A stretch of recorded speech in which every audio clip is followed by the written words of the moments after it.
ಶ್ರೀ ಪಲ್ಲಾಟ ಅಯ್ಯಪ್ಪ ದೇವಸ್ಥಾನ ನಿಗಮದ ನಾನು ದಿನೇಶ್, ಇದರ ಕಾರ್ಯದರ್ಶಿ. ನಮ್ಮ ದೇವಸ್ಥಾನವು ಸುಮಾರು ವರ್ಷಗಳಿಂದ ಪ್ರತಿಷ್ಠಾಪನೆಗೆ ಮುಂದೂಡಿ ಈಗ ಇದಕ್ಕೊಂದು ಸಮಯ ಬಂದಿದೆ. ಸುಮಾರು 12 ವರ್ಷ ಆಯಿತು ಪ್ರತಿಷ್ಠಾಪನೆ ಮಾಡಲು. ಈಗ ಏಪ್ರಿಲ್ 26ರಿಂದ 30ರವರೆಗೆ ಪ್ರತಿಷ್ಠಾಪನಾ ಕಾರ್ಯಕ್ರಮವು ನಡೆಯಲಿದೆ. ಆದ್ದರಿಂದ ಎಲ್ಲರೂ ಹೆಚ್ಚಿನ ಸಂಖ್ಯೆಯಲ್ಲಿ ಬಂದು ಸಹಕರಿಸಬೇಕಾಗಿ ಕೇಳಿಕೊಳ್ತಾರೆ. ಇತಿಹಾಸ ಅದು 4 ವರ್ಷಕ್ಕಿಂತಲೂ ಹೆಚ್ಚು ಇತಿಹಾಸ ಇರುವ ದೇವಸ್ಥಾನ ಇದೆ ನಮ್ಮದು.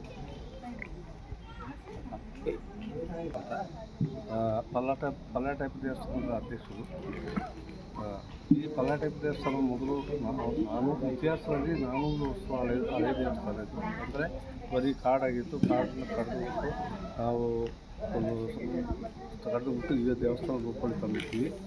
ಈಗ ಇತಿಹಾಸ ಅಂದರೆ ಇದರಲ್ಲಿ ಒಳ್ಳೆ ದೇವರದು ಒಳ್ಳೆ ಶಕ್ತಿ ಇದೆ. ಬೇಡಿದವರಿಗೆ ಬೇಡಿದವರಿಗೆ ಗೌರವ ಕೊಡ್ತಾರೆ. ಮತ್ತು ಹಾಗೆ ನಮ್ಮ ದೇವಸ್ಥಾನ ಕಟ್ತಾ ಇದ್ದೀವಿ. ಕಟ್ಟೆಯಾಗಿದೆ. ಇನ್ನು 26ರಿಂದ 30ರವರೆಗೆ ಪ್ರತಿಷ್ಠಾಪನೆ ನಡೀತಾ ಇದೆ. ಎಲ್ಲರೂ ಬಂದು ಸಹಕರಿಸಬೇಕು. ಯಾವುದೆಲ್ಲ ಅಯ್ಯಪ್ಪ, ಮಹಾಗಣಪತಿ, ವನದುರ್ಗಿ ಮತ್ತು ನಾಗದೇವ.